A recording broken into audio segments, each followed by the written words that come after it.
Fundamentals of Sanatana பயிற்சி பட்டறை நேரடி மற்றும் இணைய வழி வகுப்புகள் டிசம்பர் 13 முதல் 17 வரை. தொடர்புக்கு 7338824242. ஐக்கனோகிளாஸ்ட் என்கிற ஆங்கில நூலின் ஆசிரியர் புரட்சியாளர் அம்பேத்கர் அவர்களின் குடும்ப உறவினர் முனைவர் திருமிகு ஆனந்த் டெல்டும்டே அவர்களே, நம் அனைவரையும் வரவேற்று உரையாற்றி அமர்ந்திருக்கிற கட்சியின் துணை பொதுச் செயலாளர் தோழர் கௌதம சன்னா அவர்களே, நம்முடைய அழைப்பை ஏற்று இந்த நிகழ்விலே பங்கேற்று இந்த நூல் குறித்து மதிப்புரை வழங்கி அமர்ந்திருக்கிற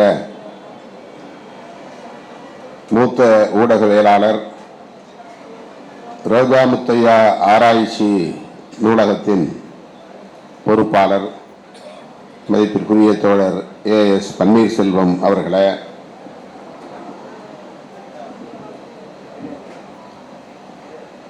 என்றைக்கும் விடுதலை சிறுத்தைகளை ஊக்கப்படுத்தி வருகிற நமக்கு உற்ற துணையாக இருக்கிற அருமை தோழர் மூத்த ஊடகவியலாளர் மொழிபெயர்ப்பாளர் ஆர் விஜயசங்கர் அவர்களே, இந்த நூலுக்கான மதிப்புரையை வழங்கி நூலுக்கு சிறப்பு சேர்த்திருக்கிற நமது கட்சியின் பொதுச் செயலாளரும் நாடாளுமன்ற உறுப்பினருமான மதிப்பிற்குரிய தோழர் முனைவர் ரவிக்குமார் அவர்களே, இன்றைக்கு சமூக ஊடகங்களில் இடதுசாரி அரசியலை வலுவாக பேசிக் கொண்டிருக்கிற, வலதுசாரிகளுக்கு சாட்டையடி கொடுத்து வருகிற மதிப்பிற்குரிய மார்க்சிய சிந்தனையாளர் தோழர் மருதையன் அவர்களே,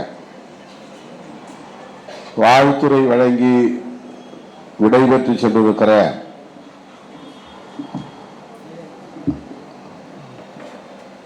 தமிழக அரசின் திட்டக்குழுவை சார்ந்த பொருளியல் சிந்தனையாளர் மதிப்பிற்குரிய ஜெயரஞ்சன் அவர்களே, தோழர் நக்கீரன் காமராஜ் அவர்களே, இந்த நிகழ்வில் பங்கேற்று இதனை சிறப்பித்துக் கொண்டிருக்கிற கட்சியின் துணை பொதுச் செயலாளர் சட்டமன்ற உறுப்பினர் SS பாலாஜி அவர்களே, முதன்மை செயலாளர் தம்பி AC பாவரஸ் அவர்களே, தலைமை நிலைய செயலாளர்கள் தகடூர் தமிழ்ச்செல்வன் அவர்களே, பாலசிங்கம் அவர்களே, இளஞ்சேக்குவார் அவர்களே, மாவட்ட செயலாளர்கள் சென்னை ஒருங்கிணைந்த மாவட்டத்தை சார்ந்த கரிகால் வளவன், சைதை ஜேக்கப், தா இளையா, வழக்குரைஞர் சாரநாத், வேலுமணி, சேத்துப்பட்டு இளங்கோ, வழக்குரைஞர் அப்புன், சி சவுந்தர், உஷாராணி, இளங்கோவன், தேவ ஞான முதல்வன் ஆகிய தோழர்களே, கட்சியின் முன்னணி பொறுப்பாளர்கள், மூத்த தோழர்கள், செய்தி தொடர்பாளர் தம்பி கு.க. பாவலன் அவர்களே, துணை பொதுச் செயலாளர்கள் வழக்குரைஞர் எழில் கரோலின் அவர்களே, வழக்குரைஞர் ரஜினிகாந்த் அவர்களே, விடுதலை செழியன் அவர்களே, வருகை தந்து வந்துட்டாரா இல்லையா?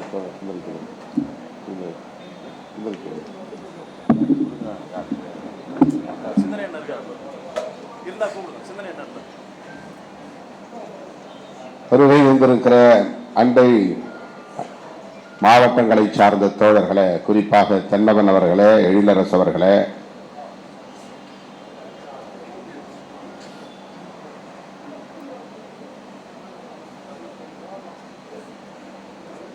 மற்றும்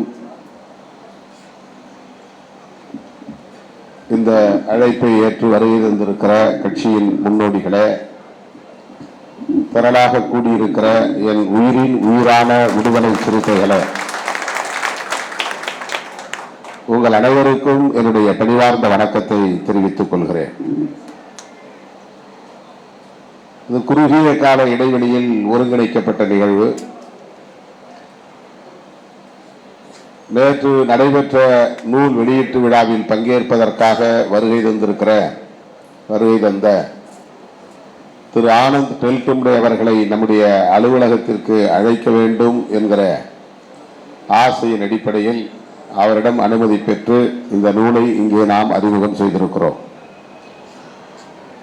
இந்த நூலை படிப்பதற்கு கூட கால அவகாசம் இல்லாத ஒரு சூழல்.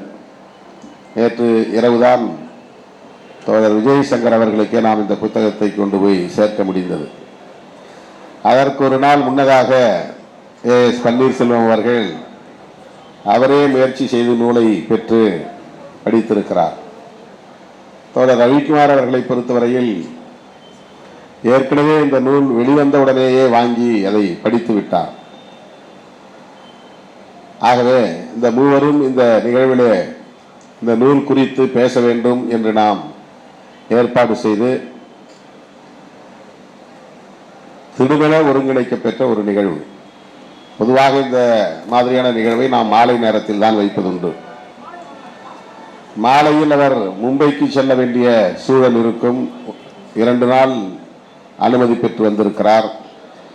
ஆகவே விமானத்திற்கு எந்த தடையும் ஏற்பட்டுவிடக் கூடாது என்கிற ஒரு அச்சத்தில் இருந்துதான் காலையிலேயே முற்பகலிலேயே இந்த நிகழ்ச்சியை நடத்தி விடுவதென்று நாம் முடிவெடுத்து நேற்று மாலைதான் இந்த அழைப்புதலை கூட அச்சிட முடிந்தது.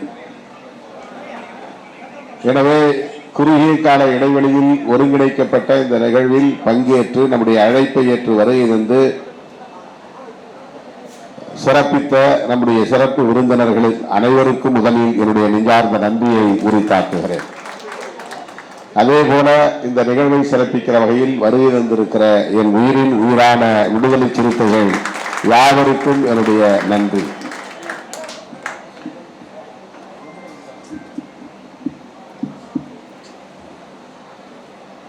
ஐக்கனோக்ளாஸ்ட் என்கிற இந்த சொல்லுக்கு என்ன பொருள் என்பதை இங்கே எடுத்து சொன்னார்கள். ஐக்கன் என்றால் அது ஒரு அடையாளம், ஒரு பிம்பம். ஐக்கனோக்ளாஸ்ட் என்றால் பிம்பத்தை உடைப்பவர் என்று பொருள். Breaker of image. புரட்சியாளர் அம்பேத்கர் அவர்கள் ஏற்கனவே இந்த சமூகத்தில் கட்டமைக்கப்பட்டுள்ள கலாச்சார தளத்தில் நிறுவப்பட்டுள்ள பிம்பங்களை உடைத்தவர், நொறுக்கியவர், சிதைத்தவர் என்று நாம் புரிந்து கொள்ள வேண்டும். அப்படி உடைத்தால்தான், சிதைத்தால்தான் புதிய கட்டுமானத்தை உருவாக்க முடியும். ஒரு பழைய வீடு, பாழடைந்த வீடு இருக்குன்னா அதை இடிச்சுட்டு தான் புதுசா வீடு கட்ட முடியும். அதை நம்ம ரெனோவேஷன்ங்கிற பேர்ல ரிப்பேர் பண்ணிட்டு போய் உட்கார்ந்தா என்னைக்காவது நம்ம தலையில விழுந்துரும். ஆகவே எப்படி ஒரு பழைய பாழும் கட்டிடத்தை இடித்து விட்டு புதிதாக ஒரு இல்லத்தை நமக்கு தேவைக்கு ஏற்றார் போல நம் விருப்பம் போல கட்டி எழுப்புகிறோமோ, அதை போல புரட்சியாளர் அம்பேத்கர் அவர்கள் ஆயிரக்கணக்கான ஆண்டுகளாக இந்த சமூகத்திலே நிறுவப்பட்டிருக்கிற பழைய பிற்போக்குவாத மூட நம்பிக்கைகள் மலிந்த, பாகுபாடுகள் நிறைந்த, கேடுகள் நிறைந்த கட்டமைப்பை, சோசியல் ஸ்ட்ரக்சர், சமூக கட்டமைப்பை நொறுக்கியவர் என்று பொருள். அதற்கு அவர் ஆயுதங்களை ஏந்த வேண்டும் என்று ஆயுத பயிற்சி எடுக்கப் போகவில்லை, தலைமறைவாகவில்லை,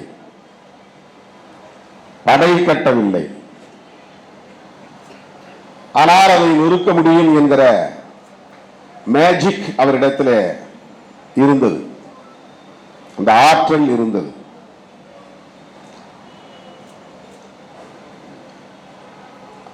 அதனால்தான் அவர் இன்றைக்கு நம்முடைய ஆனந்த் டெல்டுமுடி அவர்கள் சொல்லுவதைப் போல 225 மில்லியன், ஏறத்தாழ 22.5 கோடி மக்கள் உணர்ச்சி பிழம்பாக அவரோடு இணைந்திருக்கிறார்கள், பிணைந்திருக்கிறார்கள், அவரை ஏற்றுக்கொண்டு பின்பற்றுகிறார்கள். உலகத்தில் யாருக்கும் இது போன்ற ஒரு மக்கள், வெகு மக்கள் இல்லை. Emotional bonding towards Ambedkar. புரட்சியாளர் அம்பேத்கரை இந்த அளவுக்கு இந்த மக்கள் உணர்வு பூர்வமாக ஏற்றுக்கொண்டு அவரை பின்பற்றுகிறார்கள் என்றால் அவருடைய பங்களிப்பு எத்தகையதாக இருக்கும் என்பதை நாம் புரிந்து கொள்ள வேண்டும். நான் அண்மையில அகமதாபாத்துக்கு சென்றிருந்த போது அங்குள்ள தோழரிடத்தில் சொன்னேன், அம்பேத்கர் அவர்கள் எவ்வளவோ எழுதியிருக்கிறார், எவ்வளவோ பேசியிருக்கிறார், எத்தனையோ களங்களை அமைத்து போராடி இருக்கிறார். எல்லாவற்றையும் ஒதுக்கி வைத்துவிட்டு நாம் 2 பங்களிப்பை மட்டுமே நினைவில் கொண்டால் போதும். ஒன்று, அவருடைய படைப்பில் பிரதானமானது கான்ஸ்டிடியூஷன் ஆஃப் இந்தியா, இந்திய அரசமைப்பு சட்டம். இன்னொன்று புத்தா மீன்ஸ் தம்மா. இந்த 2 படைப்புகள் அவருடைய பங்களிப்புகளிலேயே உச்சமானவை. அவருடைய அறிவாற்றலுக்கு சாட்சியங்களாக நிற்பவை. அவர் இந்த பழைய சமூக கட்டமைப்பை அடித்து நொறுக்குவதற்கு ஏந்திய ஆயுதங்கள். கான்ஸ்டிடியூஷன் ஆஃப் இந்தியா என்பது பொலிட்டிக்கலி, அரசியல் ரீதியாக ஒரு புதிய கட்டுமானத்துக்கு அடித்தளமாக இருக்கிறது. புத்தா மீன்ஸ் தம்மா என்பது சோசியலி அண்ட் கல்ச்சுரலி, சமூக ரீதியாகவும் கலாச்சார ரீதியாகவும் புதிய கட்டுமானங்களுக்கான ஆதாரம், மூலாதாரம். ஆகவே புரட்சியாளர் அம்பேத்கர் அவர்களை நாம் எவ்வாறு புரிந்து கொள்வது, அவரை எவ்வாறு பின்பற்றுவது? இதை நான் பேசுவதால் என்னை அம்பேத்கருக்கு எதிரானவர்கள் என்று பலரும் சித்தரிக்கிறார்கள். அதை பற்றி நான் கவலைப்படவில்லை என்று ஆனந்த் டெல்டுமுடி அவர்கள் இங்கே பேசினார். அம்பேத்கருக்கு எதிராக அவர் பேசவில்லை. அம்பேத்கரை ஒரு வணிக பொருளாக பயன்படுத்தக்கூடாது, வழிகாட்டு பொருளாக பயன்படுத்தக்கூடாது. ஒரு கமாடிட்டி என்று ஆங்கிலத்திலே சொல்வார்கள், வணிக பொருள். ஒரு பொருளை விற்கிறது எப்படி, அதுக்கு எப்படி விளம்பரம் கொடுக்கிறது, அதுக்கு என்ன மாதிரியான ப்ரொஜெக்ஷன், அப்படி கொடுத்தா ஜனங்களை ஈர்த்து அதை உடனே வாங்கிடுவாங்க. அதை வைத்து வியாபாரம் செய்வது. இன்னொன்று, அவருடைய கருத்துக்களை பற்றி கவலைப்படாமல் அவர் எங்கள் தலைவர், எங்கள் சமூகத்தை சார்ந்தவர், எங்களை மீட்பர் என்று மட்டுமே அவரை கண்மூடித்தனமாக பின்பற்றுவது. வர்ஷிப்பிங் அண்ட் கமாடிஃபையிங், இந்த 2ம் கூடாது என்பதுதான் ஆனந்த் டெல்டுமுடி அவர்கள் இங்கே பேசிய கருத்து. அது கூடாது. இதை பேசுகிற போது இவர் அம்பேத்கருக்கு எதிராக பேசுகிறார் என்று பலர் விமர்சனங்களை வைக்கிறார்கள். ஆனால் நான் அதை பற்றி கவலைப்படவில்லை. என்னை முழுமையாக ஆக்கிரமித்திருப்பது அம்பேத்கரின் சிந்தனைகள் தான் என்பதை இங்கே ஆனந்த் டெல்டுமுடி அவர்கள் பதிவு செய்தார். புரட்சியாளர் அம்பேத்கருடைய அன்பு மகன் யஷ்வந்த் ராவ், அவருடைய மகன் பிரகாஷ் அம்பேத்கர், அவருடைய உடன் பிறந்த தங்கை தான் ரமாபாய், ரமா. அவருடைய கணவர் ஆனந்த் டெல்டுமுடி, பேத்தியின் கணவர். அவர் இன்றைக்கு அவருடைய வாழ்க்கை வரலாற்றை குடும்ப உறுப்பினராக இருந்து கொண்டு, அவர் குடும்ப வரலாற்றை முழுமையாக புரிந்து கொண்டு, அந்த குடும்பத்தில் உள்ளவர்கள் கொடுத்த தரவுகளின் அடிப்படையில் ஆதாரபூர்வமாக இந்த நூலை எழுதியிருக்கிறார். அம்பேத்கர் அவர்கள் உயிரோடு இருந்த காலத்திலேயே 2 பேர் அம்பேத்கர் வாழ்க்கை வரலாற்றை எழுதி முடித்து விட்டார்கள். ஒன்று தனஞ்சய் கீர் ஆங்கிலத்தில், இன்னொன்று இந்த மராத்தி எழுத்தாளர் அவர் பேரு கயர் மோடே மராத்தி எழுத்தாளர். அந்த மராத்தி மொழியிலேயே எழுதியிருக்கிறார் பல வால்யூம்ஸ், பல தொகுப்புகள். அம்பேத்கரை படித்து பார்த்திருக்க நூல் தான். ஆனாலும் கூட அவர்கள் இருவரும் எப்படிப்பட்டவர்கள் என்பதை எழுதுகிறார். தனஞ்சய் கீர் ஒரு சாவர்கர் சிந்தனையாளர். சாவர்கர் யாருன்னு உங்களுக்கு தெரியும், சாவர்கர் ரைட். அவர் எப்படி அம்பேத்கரை பார்ப்பார், எந்த கோணத்தில் அவரை அணுகுவார், அந்த தரவுகள் எப்படிப்பட்டதாக இருக்கும், அவருடைய ப்ரொஜெக்ஷன் எப்படி இருக்கும் என்பதை நாம் யூகித்துக் கொள்ளலாம். மராத்தி மொழியில் எழுதிய அவரும் கூட ஒரு ரேடிக்கல் திங்கர் என்று சொல்ல முடியாது, ஒரு முற்போக்கான சிந்தனையாளர் என்று சொல்ல முடியாது. ஆனால் இன்றைக்கு இந்த வரலாற்று நூல்கள் ஏராளம் இருக்கிற சூழலில் அந்த குடும்பத்தை சார்ந்த ஒருவராக இருந்து ஆதாரபூர்வமான தரவுகளோடு அவர் எழுதியிருக்கிற இந்த நூல் இன்றைக்கு ஒரு காலத்தின் தேவையாக இருக்கிறது. அதனிடத்தில் நாங்கள் ஒரு வேண்டுகோள் வைத்திருக்கிறோம்.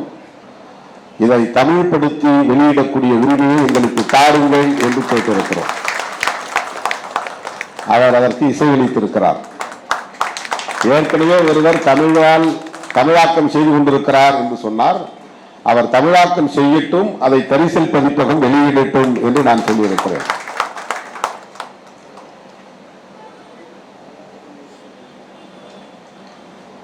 புரட்சியாளர் அம்பேத்கர் அவர்களை நம்முடைய சாதிக்காரர் என்று மட்டும் பார்க்க கூடாது. புரட்சியாளர் அம்பேத்கர் அவர்களை எங்களை மீட்க வந்த மீட்பர் என்று மட்டுமே ஒரு அளவுகளாக கொண்டு அணுகக்கூடாது. அவர் முன்வைத்த அரசியல் எத்தகையது, கருத்தியல் எத்தகையது, பங்களிப்பு எத்தகையது, அவருடைய அணுகுமுறை எத்தகையது என்பதை அறிந்து கொள்வதில் இருந்துதான் அவருக்கு நாம் செய்கிற உண்மையான மரியாதை அமையும்.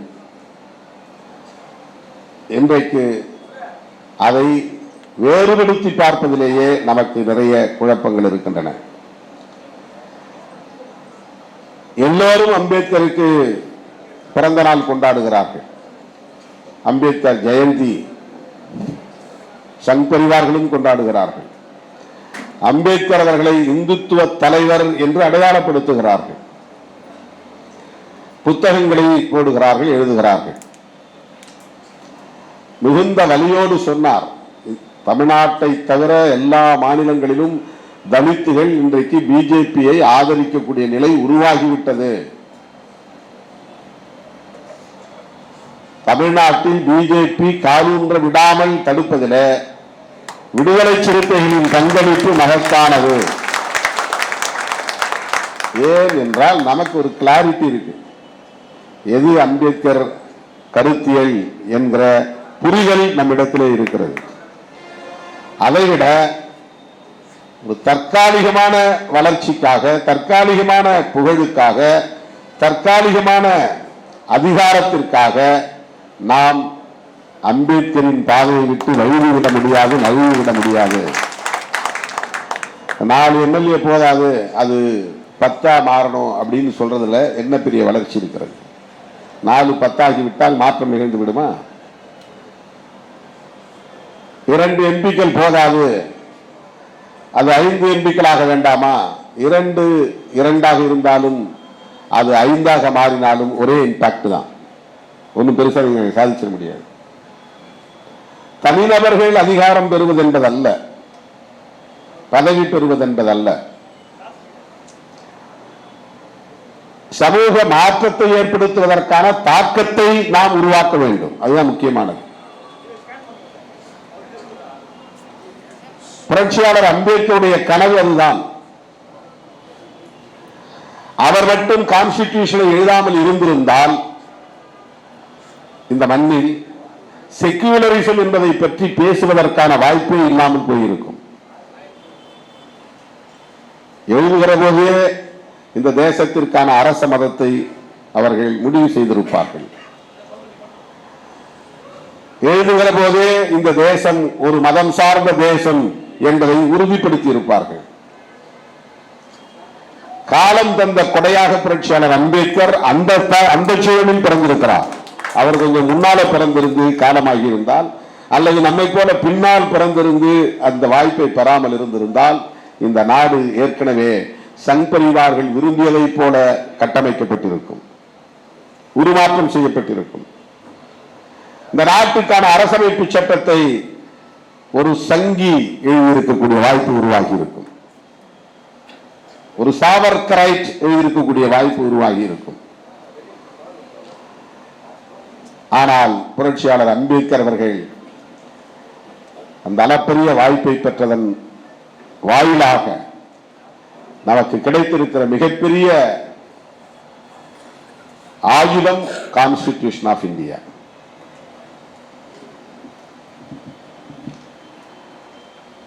அதை நீர்த்து போக செய்கிற எல்லா முயற்சிகளையும் அவர்கள் செய்து வருகிறார்கள் என்பதை அறியாமலேயே நாம் அவர்களையும் இன்றைக்கு நம்பக்கூடிய நிலை உருவாகி இருக்கிறது. இந்தியா முழுவதும் இதுதான் நடக்கிறது.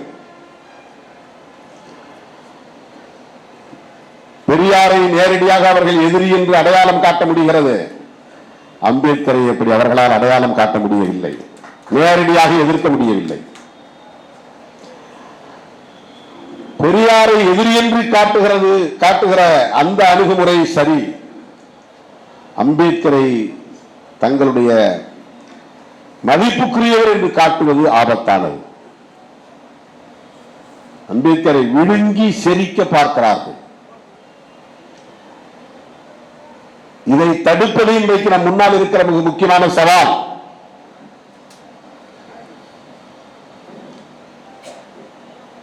அம்பேத்கரை பற்றி இன்றைக்கு அதிகம் பேசுகிறவர்கள் வலதுசாரிகள். சொன்னார் பாருங்க, திரு ஆனந்த் டெல்டுண்டே அவர்கள் சொன்னார், ஏன் பிஜேபிக்கு இந்த மக்கள் வாக்களிக்கிறார்கள், இந்த மக்களுடைய எமோஷனல் பாண்ட் என்னங்கிறத புரிஞ்சு வச்சிருக்கிறார். அவர் அந்த பல்ஸை பிடிச்சு வச்சிருக்கிறார், அந்த வீக்னஸை புரிஞ்சு வச்சிருக்கிறார். அவர் சொல்றார் அம்பேத்கரினுடைய கடவுள்ங்கிறார். யாரு? Modi. Baba Sahib is my god. பிரதமர் மோடி சொல்லுகிறார். இந்த மக்கள் அதை நம்பி ஏமாந்து போகிறார்கள். தோழர்களே, விடுதலை சிறுத்தைகளின் பணி தமிழ்நாட்டு எல்லையோடு முடிந்துவிடக் கூடாது. இந்தியா முழுவதும் விரைவு பரவ வேண்டிய தேவை இருக்கிறது. எலெக்ஷன்லாம் மறந்துருக்க தேவையில்லை. எலெக்ஷன்ல கூட்டணியில் இருக்கணும், அதை ஜெயிக்கணும், இதை ஜெயிக்கணும், அதல்ல பிரச்சனை. அது நம்முடைய முக்கியமான அஜெண்டா கிடையாது. ஆனா அதுல ரொம்ப தெளிவா இருக்கணும். அந்த அஜெண்டா நமக்கு வேண்டாம், அது செகண்டரி தான்னாலும் கூட நாம எலெக்ஷனை சந்திச்சாகணும், கூட்டணியில தொடர்ந்தாகணும் போது அதுலயும் நாம தெளிவா இருந்தாகணும். அதுக்கான ஒரு ஃபைட்டிங் தான் இப்ப நடந்துகிட்டு இருக்கு. அதுக்கான ஒரு சண்டை தான் இப்ப நடந்துகிட்டு இருக்கு. அவர்கள் நினைப்பதை போல நான் அவர்கள் விரும்புவதை செய்ய வேண்டும், அவர்கள் விரும்புவதை சொல்ல வேண்டும், அவர்கள் விரும்புவதை முடிவாக எடுக்க வேண்டும் என்று எதிர்பார்க்கிறார்கள். ஏன் என்ன முடிவு எடுக்கல, ஏன் என்ன கருத்து சொல்லல? உங்க எதிர்பார்ப்புகள் எல்லாம் எதிர்வினை ஆற்றுவதற்காகவா நாங்கள் இயக்கம் வைத்திருக்கிறோம்.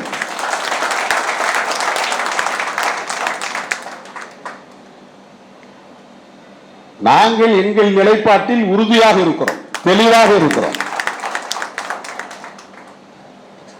நாங்கள் தெளிவாக இருக்கிற போது, உறுதியாக இருக்கிற போது நாங்கள் பதற்றப்பட வேண்டிய தேவையே இல்லை.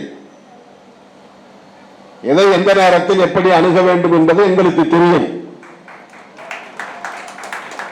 எங்களுக்கு எந்த பேராசையும் இல்லை. அங்கே போனால் அல்லலாமா, இங்கே போனால் வாரலாமா, இந்த வாய்ப்பை பயன்படுத்திக் கொள்ளலாமா, ஐயோ இந்த வாய்ப்பை விட்டால் என்ன ஆவது?